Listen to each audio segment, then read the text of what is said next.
Recentemente eu comecei a jornada de reassistir praticamente todas as mídias existentes do Ben 10 feitas para televisão. No atual momento eu já estou quase terminando o Ben 10 clássico, mas eu tive que fazer uma breve pausa pois eu me deparei com esses dois fenômenos do audiovisual, chamados Ben 10 A Corrida contra o Tempo e Ben 10 Invasão Alienígena, mais conhecidos como os questionáveis live actions de Ben 10. Bom, se você não se lembra ou por algum acaso nunca viu esses dois live actions, garanto que você não tá perdendo lá grande coisa. Brincadeiras à parte, eu achei um baita acerto do Cartoon em produzir esses filmes. Eles foram feitos no tempo certo, pois na época dos lançamentos, o desenho estava vivendo seu auge. O primeiro a ser lançado foi o Corrida contra o Tempo. Ele foi lançado no final de 2007, praticamente um ano após o lançamento do desenho, no final de 2005. O filme contou com um orçamento baixíssimo, mas pensa num preço baixo. Foi basicamente o que eu tenho no saldo na Nubank atualmente. O orçamento se consistia em apenas 5 milhões de dólares. O que pode justificar muitos defeitos do filme, que até hoje, quando lembrado, acaba sendo achincalhado pela crítica e por todos os fãs da franquia. Nas avaliações dos usuários do Google, o filme conta com 56% de aprovação do público, que se tornou o principal site de parâmetro para críticos de cinema, críticos gastronômicos e frufruzetes também. E o IMDb ganhou muita força após o polêmico caso do Rotten Tomatoes, que após descobrirem a manipulação que rolava nos bastidores, o site acabou perdendo toda a credibilidade. O filme conta com 4.1 dos 10 pontos possíveis, ou seja, o filme foi considerado um grande fiasco. Pra quem não se lembra, a premissa do filme é basicamente Ben, Gwen e o Vomax tendo que deter um vilão que quer abrir as portas para uma invasão alienígena. Bom, eu meio que achava que invasão alienígena era o próximo filme, né? Mas tem invasão alienígena no primeiro filme também, vai saber porque as coisas são assim, porque o céu é azul. Bom, mas agora que vocês foram apresentados a essa bela obra de arte, após assistir 1 hora e 7 minutos do filme, sim, ele é bem curtinho. Eu acho que ficar na fila do banco leva mais tempo que isso. Eu vou comentar os pontos positivos e negativos que eu destaquei pra vocês. Será que o filme é tão ruim quanto falam? Após a análise eu vou comentar sobre isso também. Então bora começar pelos pontos negativos, porque como dizem por aí, a gente sempre fala notícia ruim primeiro. Mas antes de começar o vídeo, eu queria pedir pra você que gosta aqui do canal e dos conteúdos que eu faço, pra hypar esse vídeo. O YouTube está testando essa nova função e eu gostei demais dela. Eu acho que ela pode alavancar cada vez mais canais pequenos, assim como o meu. Tem muita gente fazendo conteúdo de qualidade. Então se você tá gostando dos vídeos, por favor, hypa o vídeo, pro YouTube recomendar cada vez mais o canal pra mais gente. Te amo, te desejo, te quero, meu bem. Agora vamos lá para essa análise maravilhosa. O primeiro ponto a citar já é um fator decisivo pra você gostar do filme ou não, que é a história. E a história desse filme é bem confusa, cara. O vilão queria o Omnitrix pra meio que trocar de lugar com o Ben e pegar a juventude dele. Aí conforme o filme vai andando, a gente descobre que ele precisa invadir a sede dos encanadores para abrir o tal portal para os alienígenas, que ele se refere a eles como seu povo, para assim eles poderem invadir a Terra e dominá-la. Eu sinto que a história é interessante, mas foi muito mal desenvolvida. O filme é extremamente rushado, mas ela é tão mal contada e tão rushada que meio que ela acaba sendo contada de qualquer jeito. Aí o filme acaba sendo só uma grande encheção de linguiça. Aí lá ele... o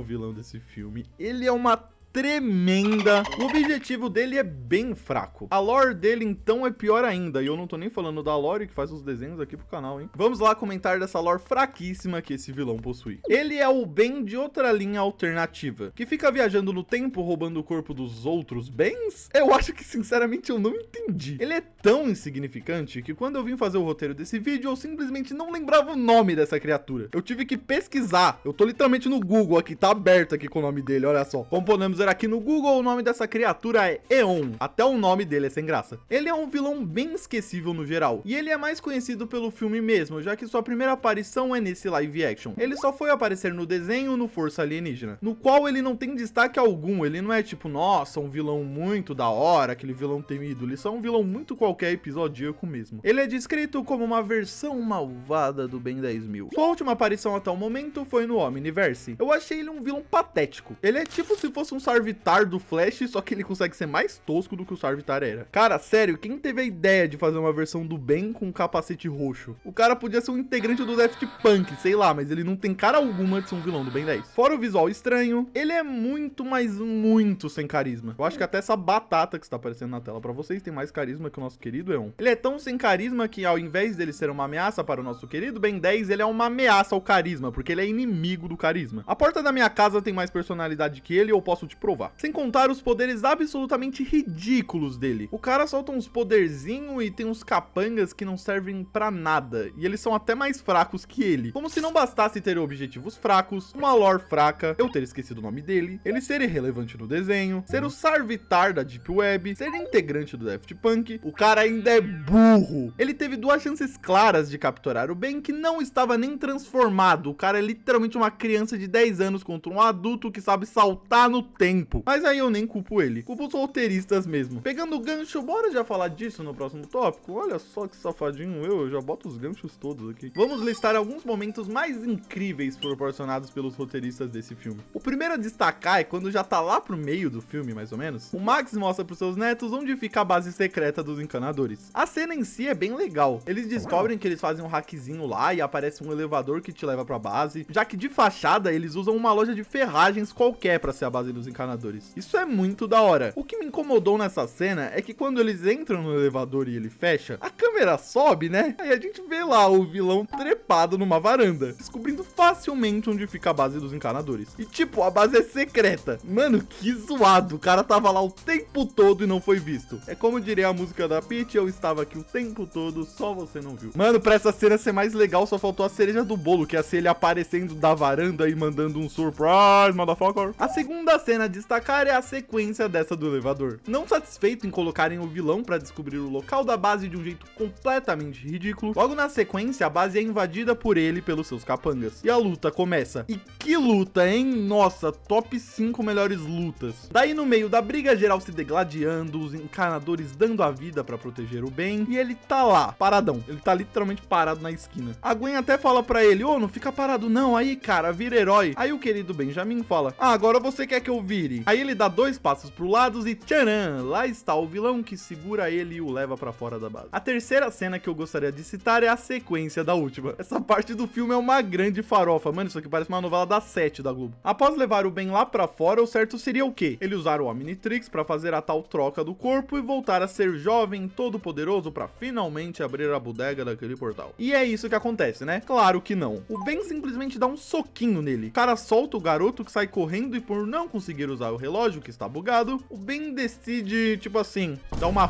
fuga de bike. E o Ion, você deve estar se perguntando, o que será que o vilão Ion fez? Ele se teleporta na frente do garoto, derruba ele da bike e captura em definitivo, né? Claro que não. Ele simplesmente vai de carro atrás do Ben. De carro, automóvel. O cara vai com um automóvel que tem 4 rodas. Rola essa perseguição tosca e quando o Ben se vê cercado, sem chances de escapar, ele é salvo pelo velho japonês da lanchonete. Aí ponto pros caras que foi genial, ele ser salvo pelo velho da lanchonete, mano, isso nem Tarantino escreveria. E por fim, a última cena que mostra todo o empenho dos roteiristas em fazer algo lógico, é um pouco mais pra frente, já próximo da reta final do filme, onde o Ben tá muito chateado pela situação de risco que ele corre, que faz os encanadores ficarem meio que de babá dele na escola. Então ele conversa com o Sr. White e pede pra ficar um pouco sozinho. Mas é claro que ele não está sozinho. Ele percebe a manipulação do tempo que faz o diretor falar de trás pra frente, e depois ele literalmente é arremessado pra dentro do lixo. Percebendo que o vilão está presente, o Ben faz o quê? Vira herói, né? Errou de novo, amigão. Ele ia simplesmente sair correndo e o vilão o segura de novo, aparecendo do completo nada. Só que quando o Ben se vê em real perigo, que ele pensa, putz, eu tenho um relógio que me transforma em diversos alienígenas fortões, né? Bom, acho que eu vou usar ele. Mas é claro que ele não faz isso. Daí ele toca o alarme pra distrair o vilão e se transforma no diamante. Que a frase que define esse diamante é "Ô menino lindo". Vou falar mais sobre a caracterização dessas beldades no próximo tópico. Calma um pouco aí. Daí eles lutam muito pouco, tipo uns 15 segundos de luta, e o cara vai embora, ao ver alunos chegando perto. E aí que chegamos no maior furo de roteiro do filme, que é logo após essa batalha. Quando o Ben diz pra Gwen que o vilão quer se encontrar com ele sozinho. Ben topa o desafio, pois é um menino pimpão cheio de coragem. Então ele e a Gwen vão pra uma pracinha qualquer esperando o tal encontro com o vilão. Mas até aí beleza, né? O que tem de errado nisso? O que tem de errado? Em momento algum algum vilão disse pro Ben que quer se encontrar com ele sozinho. Cara, eu juro, eu voltei a cena umas 15 vezes pra confirmar. Eu fiquei tipo, nossa, pasmem, tá ligado? Pique o Léo Picardias. Com esse furo de roteiro absurdo bem na frente dos meus olhos. Chegou a hora de falarmos sobre as caracterizações dos personagens. Bom, dos personagens humanos eu não tenho um A pra falar, de verdade. O Ben está bem fiel ao original, o cabelo, a roupa, a fisionomia. Tudo bem que ele tem muito cara daquelas crianças que faziam um comercial de cereal antigamente. Eu imagino muito ele perguntando algo pro Tony dos Sucrilhos e ouvindo um que demais. E ele tem muito cara daqueles ator mirim que fazia Malhação. Tipo, sei lá, pegar qualquer temporada aí de Malhação, como sei lá, Malhação Casa Cheia. Põe lá ele interpretando que o moleque ia mandar benzão. A Gwen ficou bem legal. E os humanos no geral do filme não tendo que reclamar. Exceto o vilão Ion, que parece muito o integrante do Daft Punk, e o diretor White, que parece muito comentarista LED Carmona. Mas isso não necessariamente é uma coisa ruim. O único que eu não curti nem um pouco é o Vomax. Pô, o design dele é muito característico e os caras conseguiram errar numa coisa bem básica. Era só pôr a camisa florida vermelha que ele não troca nunca, ser um gordinho, cabelinho branco e sem barba. Daí os caras me aparecem com o Firmino do Carrossel, aí não dá, né, meu camarada? Ele só vai usar essa camisa vermelha lá pra frente do filme. Eles real acharam que ninguém ia perceber. Agora, em relação aos aliens, só Jesus na causa. Eles são bem feios e esquisitos, mas de um modo geral não é a pior coisa do mundo. O melhorzinho, na minha opinião, é o Massa Cinzenta. Embora a cena de transformação dele é um meme até hoje, porque será, né? Olha essa coisinha linda que tá na sua tela. O design final dele já é bem aceitável. O Chama não tem muito o que falar, ele só é feio mesmo. O Besta é feio, então conseguiram deixar bem fiel. Isso é um ponto bem positivo. Mas agora é papo sério. E esse diamante aí? Era pra ser um diamante, mas ficou parecendo uma garrafa PET com papel manteiga. Ele e o Chama ficaram parecendo aqueles bonecos da Deep Web que vendia no Mac, tá ligado? Você provavelmente deve ter um na sua casa até hoje. Chegamos na melhor parte do vídeo, onde eu vou comentar sobre as incríveis lutas que tem nesse filme. Afinal, um bom filme de super-herói pede uma boa luta, não é mesmo? E o que não falta nesse filme são boas lutas, caras. Eu não vou falar nada, apenas apreciem a cena da invasão do Ion e seus capangas na base dos encanadores. Mano, o que foi esse barulho?